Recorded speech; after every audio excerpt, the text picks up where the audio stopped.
we've talked a little bit about entrepreneurship, but I'd like to talk a little bit about relationships on that. So kind of piggybacking off of what you just said. One of the things that I love about this is because we all have this vision, this best version of ourselves, and that's part of what the clarity is. Right. So you're talking about, like, for example, in my visualization, I talk about how I want to show up in the relationship with my husband, Jared. Right. So, I'm talking about the fact that I want to be patient, and I want to recognize the really positive things about him. Right. So when there's a lack of congruence with that, like right away I recognize and go, oh, like I need to, like I shouldn't have said that, or I was really impatient in that moment. I recognize it as it's happening, and again can course correct really quickly. And we talk a little bit about guilt and everything, but it's the same thing. Like you see it, whereas before it wasn't in the front of my mind. Maybe a couple of hours later I would be like, Well, you said something that really caught my attention, and this is one of the, we teach the 7 fundamental principles of having a relationship. And this is something that women inherently don't appreciate. You need to compliment your man.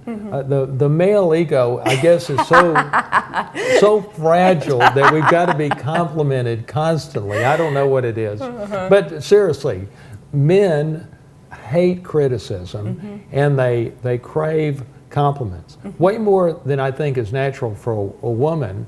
And it was cool to hear that you put it in your visualization and you make it a point to compliment your husband 2 times a day.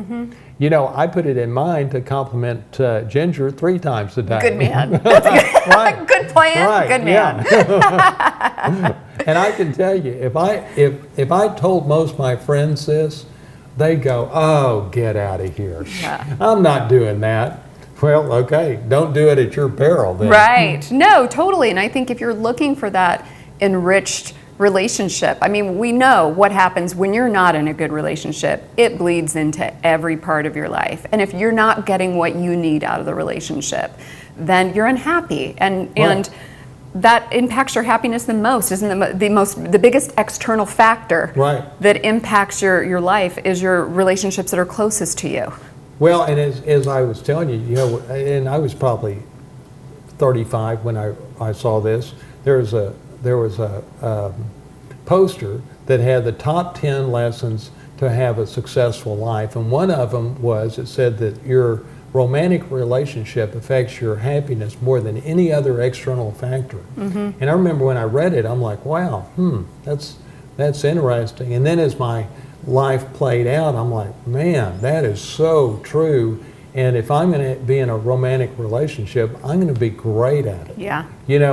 And I'm going to be focused on looking at things from her point of view rather than my point of view. And I'm going to focus on her many great qualities and not focus on sort of whatever the negatives are.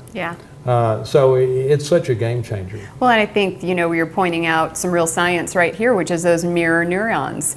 When you are behaving and showing up in a way, your spouse but can't help follow in kind, almost, where you are when you show up in your best self, slowly but surely the relationship starts to evolve, and that's where that influence piece comes in that we've talked about, where you're starting to influence them in a way that's really positive for your relationship. Well, and it's funny, we created this, I created this, I guess, because I wanted to take my income to 7 figures a year, and that was my sole focus.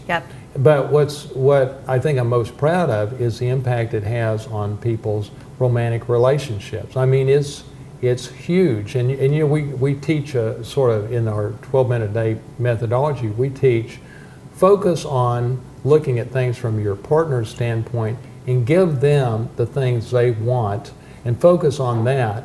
And not on what you need, but give them what they need, and then guide them as to what you need. But give first, receive second, and that's such a fundamental, powerful principle that if you give your partner what they want, they will give it back to you, whatever you want. Exactly.